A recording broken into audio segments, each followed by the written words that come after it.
after every 2 hours, you took a break. And every 2 hours, you either took a small break of 15 minutes or a half break for lunch, another 15-minute break. So there were breaks throughout the day because watu wetu sio punda kufanyishwa kazi in those very bad conditions. So the occupational health hazards and also working conditions of workers will be very key to my work if I am, if I go through this process. And part of it is also the internship program, because it doesn't make sense that a young person goes to a bank, they work very well, and they serve in that internship, they are taught, and then when employment jobs come, they are let out. And I'm going to bring a policy to cabinet if I go through this process to ensure that if you are taken in as as an intern in a ministry and you don't have problems and you're okay and you pass a certain mark into internship, because some can be taken and they're not fitting, you pass a certain mark, that when positions of employment of entry level are taken, that you start with those ones. And you're going to talk with the Public Service Commission, because fair is fair. Fair is fair. Thank you. Dawood, Honorable Dawood, Honorable Mase, and Honorable Amisi, in that order. Thank you, Mr. Speaker. Mr. Speaker, first I want Honorable Mutua. In his opening, he made a few, I think, mistakes, where he says the fence was 1 billion, or was it 1 million? Then he says he brought it down to 850 million, or is it 850K? That's just a comment. Regarding wildlife payments, you mentioned 1 billion was paid. Yes, I have confirmed 1 billion was paid. And His Excellency the President asked you within 60 days to pay a balance of, clear the balance of 3 billion within 60 days, and that was on April 12, 2024. Could you probably tell us, within that time, the 2 months are over in June, how far have you done? And he even asked you to simplify the way the forms are done. That's what I want to know for the wildlife. Secondly, the disabled and street children. There is the National Disability Mainstreaming Strategy of 2018 to 2022 and the Street Families Rehabilitation Fund of 2003, 46,000 street families as at 2021. What have you done, or what will you do? Sorry, we have not done, but what will you do if you go to the ministry? Please give us an idea on that. The last one is, in the UK, there is you have just mentioned that you didn't know about the National Employment Authority and what it does. In the UK, there is agency of government, job centers. They're in each and every place where people say what jobs are available, and they link people to the jobs in industry and all those places. What is your idea about it? And if you do it, would you devolve it right to the locations, sub-locations, or is it counties? Thank you. Honorable Mase. Thank you. Honorable Nominee, my focus is on unemployment or limited opportunities. There's a limited number of opportunities in the country compared to the number of graduates that are coming out of our institutions every year. To make the situation worse, there is a mismatch between skills and industry needs.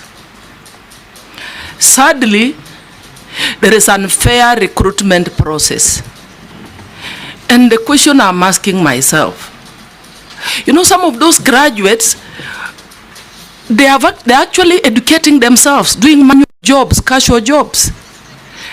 Some of those students, their parents have got to spend time on and off police cells because of brewing changa to take them to school. Others, like in my village, you do pottery. That is how I went to school. And I'm imagining if I did not get a job, what would have happened? So as a nominee, if you are approved, I want to hear about a structured approach to absorbing these graduates into the job market. Because if one graduate, we have graduates who graduated 10 years ago or more. And the reason why we saw them in the streets is because of unemployment. Some of them said, I'm even dead. I'm already dead. Because how do you employ somebody who graduated last year? And then there is another person who graduated 15 years ago, is now 46 years old, 40 years old, with a first class honors, and is in the village. And his sibling is telling him, why are you even talking about education? I graduated 15 years ago and I'm jobless. I mean, my brother graduated 15 years ago and is jobless. And you are here telling us about education.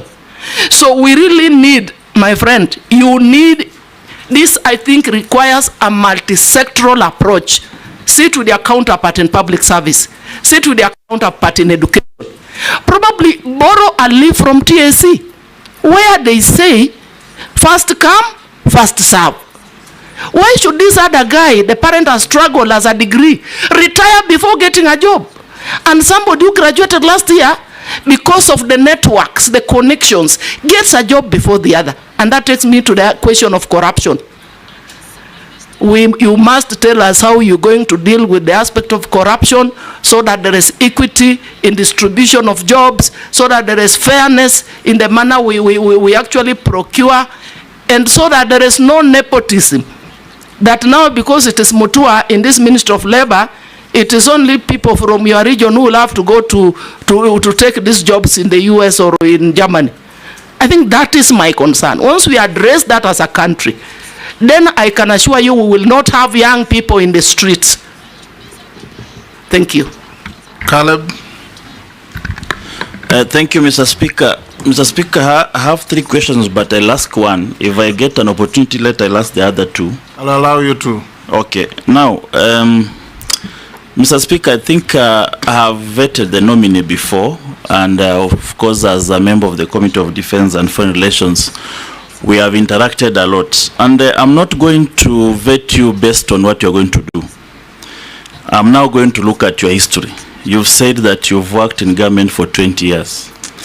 And I want to give you some of the excerpts from what you've said in public while serving in those offices.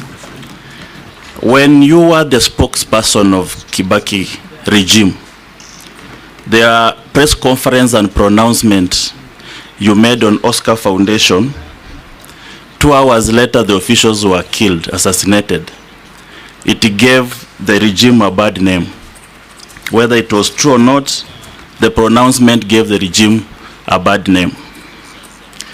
In the same regime, you also pronounced yourself to the visiting senator, Senator Obama, as a very small man that we should not bother about. He later became the President of the United States of America. It also gave your regime a bad name. Later on, you also said that you want to rejuvenate the entertainment industry. And you started a Cobra Squad as one of the things that you knew this one is going to revitalize the arts and the music industry. It performed poorly and later disappeared from the screen. In the same regime, you also, during the Kazi kwa Vijana initiative, you said that all the old trees in town must be cut and instead replaced with flowers to beautify Nairobi. Something that did not go on well with the environmentalists and the champions of tree planting. When you become the governor of Machakos, you started a program called Chap Chap, Maendeleo Chap Chap, bought ambulances and all that. Most of those programs flopped and nothing much came out of it. You actually turned it into a party called Maendeleo Chap Chap instead of the Maendeleo itself. Later on, during the stint as a governor, you once visited the State House with the Right Honorable Raila Odinga, and you confessed that be fair to him, it was not a stint. He served 2 terms. Yes, 2 terms. Yes. So around that time, you visited State House with the Right Honorable Raila Odinga in a state event, and you said the president now serving who was then the deputy president, squeezed your hand very hardly and painfully. You even reported to the Kilimani police station. Nothing came out of that case. Recently, as a minister for foreign affairs, on an X, what is now called X, it was called then Twitter, when Turkey had a devastating earthquake where thousands of lives were lost, you promised on the behalf of the Kenyan government that food and medicine will be donated to that country. Right now, even the officials of Kenya in Turkey are embarrassed to face the government there because nothing was delivered. And it has embarrassed this country forever in terms of Turkey and the Kenya relationship. And lastly, where you just came from, as a minister for tourism, you said that all tourists arriving here must plant trees, and they'll even have a fee on it to buy the local seedlings. Something that we don't know whether it was passed by the cabinet, where it was a road declaration. This one puts a lot of skeleton in your closet. What do you say about it?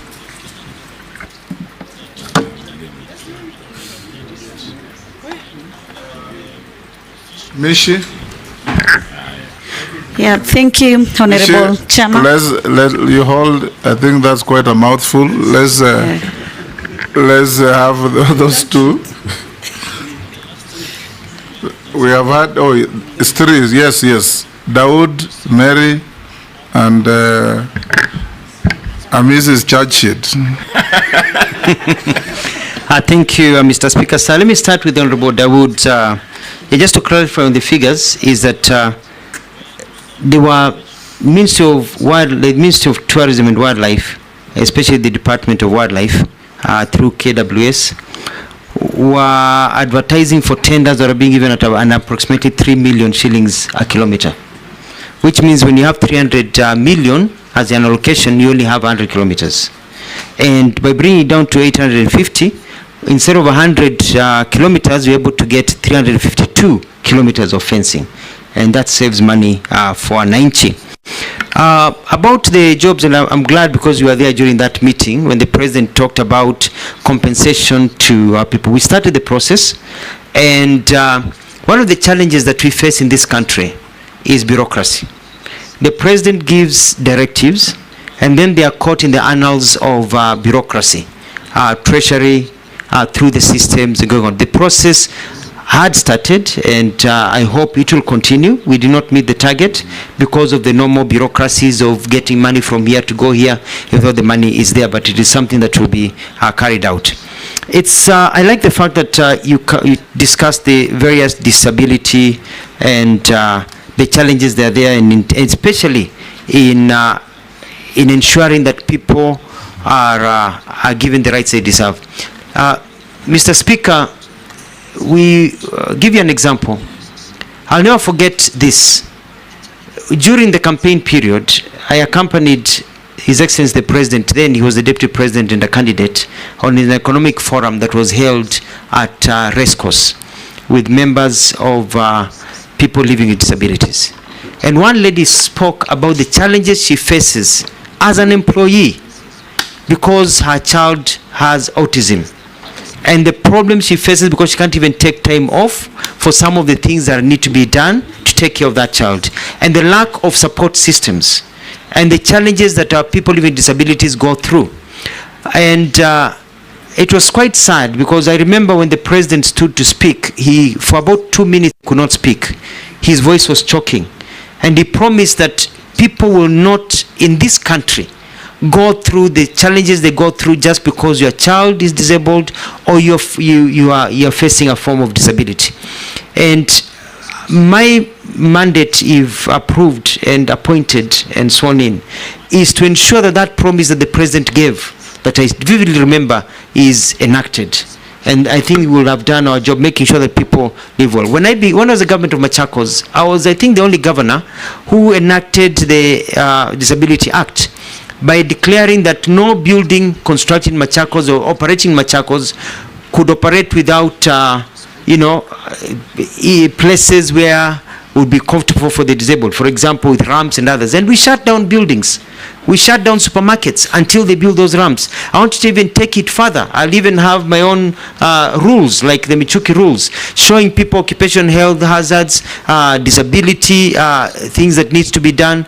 When somebody is hard of seeing, and they go into a building with lifts, including Parliament, why do they need somebody to come and help them identify which number? If you go to London, you go to Australia, even go to South Africa, the numbers on the keypads of pushing the buttons for a lift have braille. And so we need to standardize some of these issues so that the disabled can also live a good life.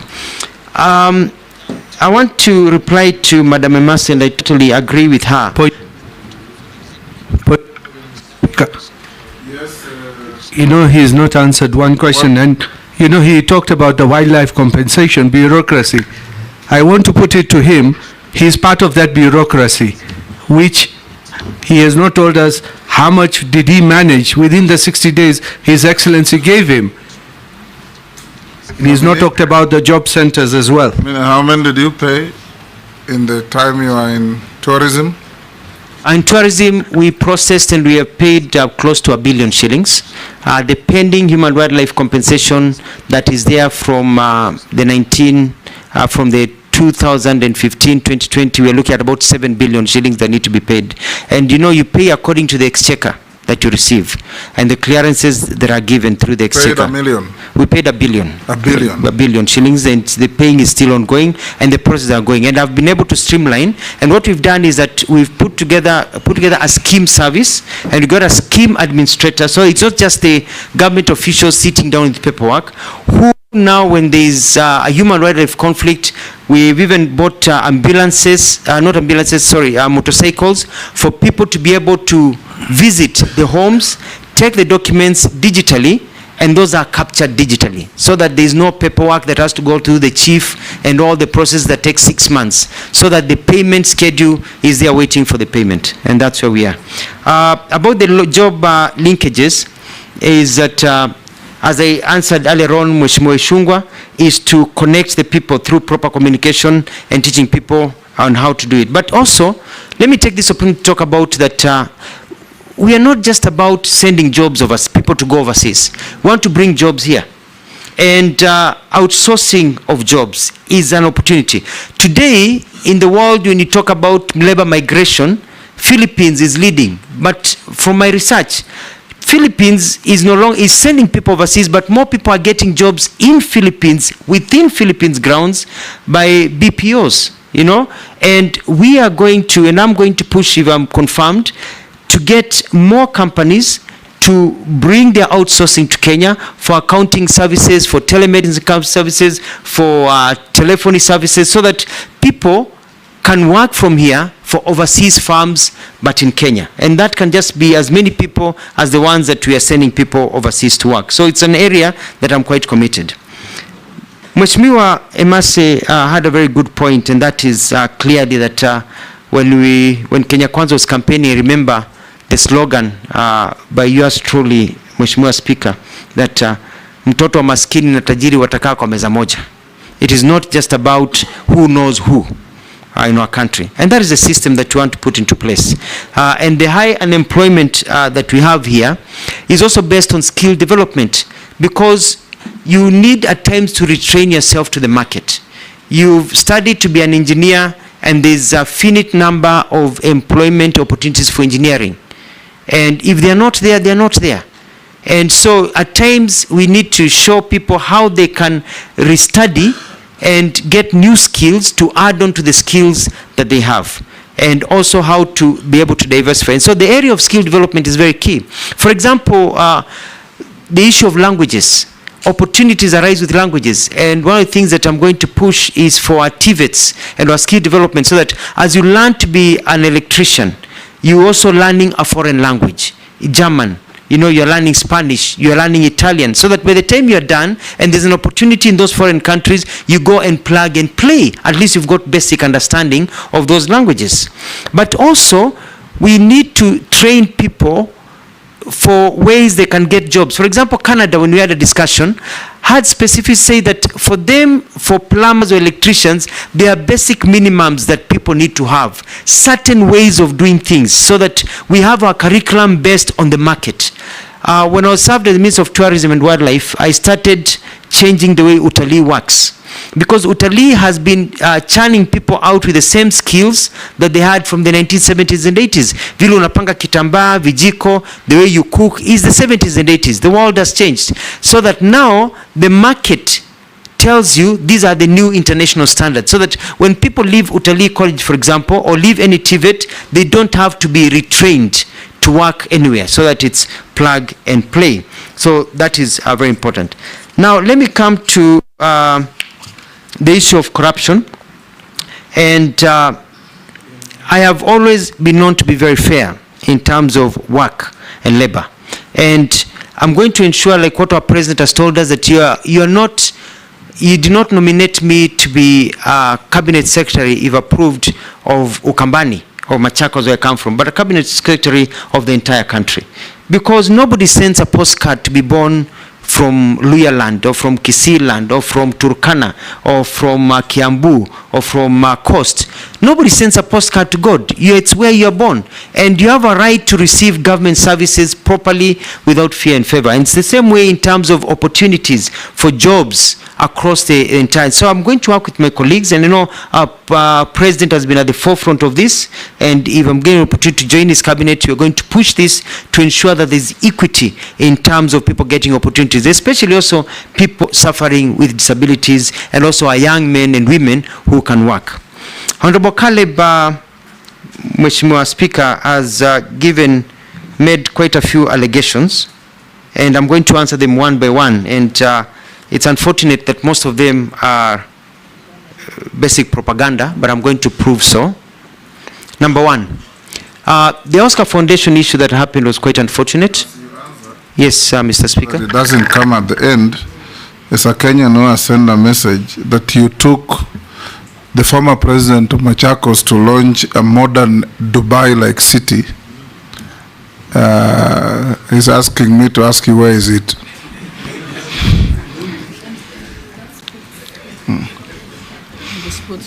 Thank you. The Oscar Foundation issue, we had a security meeting in the morning, and I want this to go on record, and led by the head of public service then, police commissioner and others as a government spokesperson, and we agreed that this was a statement that was going to be issued. The president was briefed. I issued the statement because the legal practitioner and I think the DPP was preparing documents to be able to arrest and take them to court. Later on, after that statement, we heard about the murder or the shooting right outside Parliament of the people that we had also mentioned. It was pretty unfortunate, and I had nothing to do with it. I was doing my job as agreed in a proper government system. Secondly, Mr. Speaker, you have traveled to the US, and like all houses of Parliament and Senate, when you go in as a freshman, and then you're a sophomore, and then you're a junior, and then you're a senior. So you start in the US system as a sophomore, you start at the bottom, and you work your way up, so you become now a senior senator, a senior document. So when we got the letter from the American Embassy about former President Obama coming to Kenya, the title was the Junior Senator of Illinois, which in the US is actually a positive. It means you're not a freshman, you're not a sophomore, and that you're nearly a senior, that you have graduated, you're actually high in rank. You're not a junior. You're not, you know what I mean? So you're the junior senator, and that's the American system. And I studied in the US myself, and that's a system even when you enter university. You're a freshman, a sophomore, a junior, and a senior. And so when we issued a statement referring to the letter of the Americans talking about the junior senator of Illinois who visited, you look at my statement, that is how we were mentioning his title And that is the title he had. It was nothing to do with demeaning Obama, who we believed in. It had nothing to do with the comments he said. It was basically his title. You are a majority leader, you are a speaker, you are a minority leader. That's how, it's a title that he had at that particular time. Number 3, you asked about Cobra Squad. Cobra Squad was a personal initiative, very successful. I want to say that I bought my house in Nairobi with proceeds from Cobra Squad, and went on to produce many other shows like Beba Beba, which I think you've seen it, and many other shows that my company still produce and do other things. And Cobra Squad was very successful even across Africa. Even today, I still get royalties from it being shown in Zambia, Tanzania, and many other countries. During our second season, after the end of our second season, one of our main actors unfortunately died in the fire that engulfed the former Nakumat that was at Moi Avenue. And it was felt that we could not continue with the third season after that tragedy. And that is how we stopped Cobra Squad, out of respect for the death of one of our workers. So, Mheshimiwa Caleb, it was not a failure, it was a success. Big success, but also we are people with a heart. About Kazi kwa Vijana and the tree planting and the organization, I took the former town clerk, Gakuo, together with some colleagues to Dubai to look at how to beautify our country and the national parks. And I remember spending so much time planting trees in the streets of Nairobi. I even count some of the trees I personally planted right here on Harambee Avenue and over here. And we started an initiative to plant trees and beautify. Now, a decision was made that there will be an expressway, the existing expressway that is there, and that the trees on Uhuru Highway, because the expressway was going to pass on top, had to be removed to allow for the expressway, and so that we have short bushes and brushes. And that was what was going on. It had nothing to do with cutting down the environment. We were planting many more trees and reorganizing many other things. Mr. Speaker, I'd like to go on record. Something. Just a small point of order. You said you went to Dubai to see how to beautify a city. Dubai doesn't have any trees. It's a concrete jungle. So how did you learn that from Dubai? We found that in Dubai they have one of the best parks in the world with very big trees and amazing flowers and beauty that you can't believe it grows in a desert. And the challenge was, if it can grow in a desert, if this can grow in a desert, if you've been to Dubai, you've seen, you know, what they're able to do with the trees on the sideline, the palm trees and the forest. Then you understand, if you can do it in a desert, what about in a place where it rains more than the desert? And that was the lesson that was learned. Now, when it comes to my success in Machakos, I bought ambulances in Machakos that cut down the time it took from a person from being taken to hospital from the half an hour to 2 hours on a boda to 1 to 2 to 3 minutes. When you call an ambulance in Machakos during my tenure, it took 3 to 5 minutes. We had one of the fastest, if not the fastest, response rate in the continent of Africa. Very successful. And it was so successful that I was even given an award in Africa as the best governor in the continent of Africa. And the ambulances are still there in Machakos. And they were extremely successful. And the health system that I set up in Machakos, including building the first cancer ward, the cancer center, which treated people free of charge when you have cancer, to show that you don't have to have money to continue, has been quite successful. My track record in Machakos is known all over this country, and all you need to do is just visit Machakos when I was governor, and you could see the things that we did, the roads that we built, the markets that we established, the stadiums that we put together, and you'll be able to see the track record. There are naysayers, people in the opposite. Yes, Nelson. I don't know what's happening with Honorable Mbui and Honorable Mule. Is it something they know? Because they are laughing sheepishly. Why are you giggling? Or politics of Ukabani. Mr. Speaker, I didn't want to make any comment, but I was member of Parliament of Kadhiani, which is in Machakos, when the Honorable Mutua was governor. And I mean, this is sounding like a movie. Mr. Speaker, you know, Go on. When I worked Go on from where you left. Yes, when I worked in Machakos, I did amazing things like build the People's Park, the ambulances, and there was a big opposition. And because I was talking and doing things that they only see in movies, they even started calling me Mutua Cinema because they only see it in movies. And the people of Machakos were so happy, regardless of their campaigning against me, that they re-elected me for a second term. Very, very successful. And I beat them hands down, actually. And so I would challenge, Mr. Speaker, the people of Machakos who benefited. In actual fact, Mr. Speaker, there's a small problem happening in Machakos right now. And that is that I was approached by the officer in charge of registration when I was completing my term and said that there's going to be a problem because a lot of children being born in Machakos are now called Alfred Mutua. But I said they are not mine. And they said it's because most of them now are born in ambulances that you put into place. Because before, in Machakos now you don't find children called Nzilani because they're born by the side of the road, you know, or others, because now people have that dignity. Moving on to the question of the squeezing of my hand, Mheshimiwa Ruto later introduced me to Mheshimiwa Nyunyi from Wanyama, who I felt his grip of the hand and I realized it was not actually squeezing of there's a person who can really squeeze the blood out of your hands. And it was during the political times. It was a political move at the time.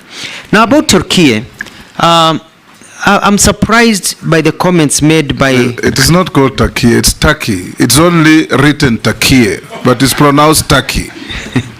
Thank you. That is the name of the country. Thank you. I believe you meant the country of Istanbul and Ankara. Yes. It's called Turkey in English, Turkey in Arabic. Yeah, that's the country. Yes. Yeah. Thank you. Thank you, Mr. Speaker. I stand guided. Yeah. It is only that lately they have been and trying if you to want push for Kiswahili, it's called Uturuki. Uturuki. Yes. So Turkey, Uturuki, Turkey, depending on who is mentioning it from their end. I met and the ambassador who came, and we galvanized support for Turkey. And even we involved different government agencies for Turkey. Sorry, we've been calling it Turkey, for Turkey. So I'm surprised saying that our officers are embarrassed, yet we were able to work with them. Even our president issued his condolences and talked of the support that we are working. We've been worked very well with the ambassador from Turkey. I'll be surprised, even the ambassador will be surprised to hear of such. When I talked about all tourists planting trees, we said tourists will be given an opportunity and to urge the hotels that when because it is a matter that was in public domain and it came directly from the minister's handle, you could maybe explain how you delivered the goods, because according to them nothing came. They are embarrassed to see the king. There is always everybody who promised delivered except Kenya, and it has put our nation at a very embarrassing position because of your comment. Bring the food to Turkey? Yes. Mr. Speaker, if I remember right, we even were able to galvanize blankets and rice and other items that were sent. So I'll look into it to find out where Honorable Caleb is receiving that information from. It's a surprise to me. I'm hearing it for the first time from him, because I've not heard of any complaints, and we worked very well as a government to help our brothers and sisters who have also always stood with us. And H is that tourists to plant trees.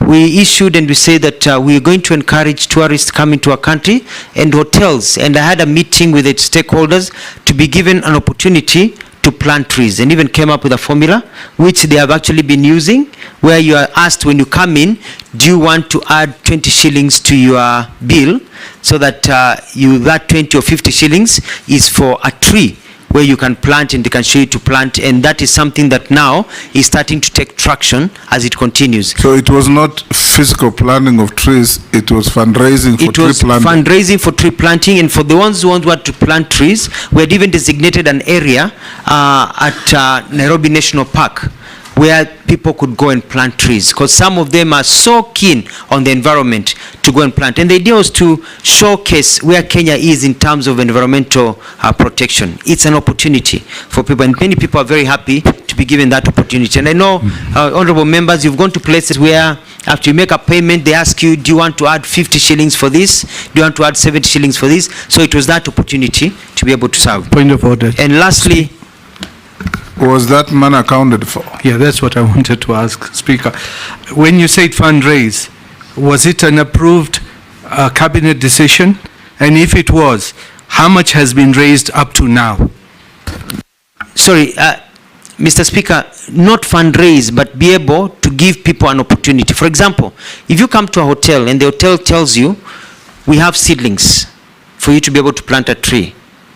The seedling costs 50 shillings. Whether you can plant a tree or somebody plants a tree, do you want to contribute to it? You say no, that's it. You say yes, then you ask, do you want to be able to go out and plant the tree, or do you want the hotel to plant the tree? So it's all about, and the government has been collecting numbers. It will be continue collecting numbers from all stakeholders who have engaged in tree it's planting. It's like the little change you throw in a basket in a supermarket? Something like that? So, yeah, but you're given an opportunity to say, yes, I want to be able to plant a tree myself. And many people opt to say, well, I don't have time to plant the trees, but can somebody else from the hotel plant the trees? And the hotels will be able to galvanize and say, as a hotel industry, we have planted these trees. And this is something we had agreed with the industry. So it was not just me speaking, it was about an agreement with the industry. And lastly, Mr. Speaker, and let it go on record here, because many dreams of our Kenyans are destroyed by selfishness of leaders. And forgive me for saying this. When we came up with a program of Machakos New City, we brought investors who signed MOUs worth 2.1 trillion shillings to bring investment not just in Machakos but across the country, using Machakos land that was available and other systems. And we started the process. Mheshimiwa Johnston Muthama and the Wiper Party went to court and got an injunction against us. Point of order, Chairman. Point of order, Chairman. Yes, because he's just named my party. Let him finish. He just mentioned my party. I'll give you an opportunity. Oh. Let him finish what...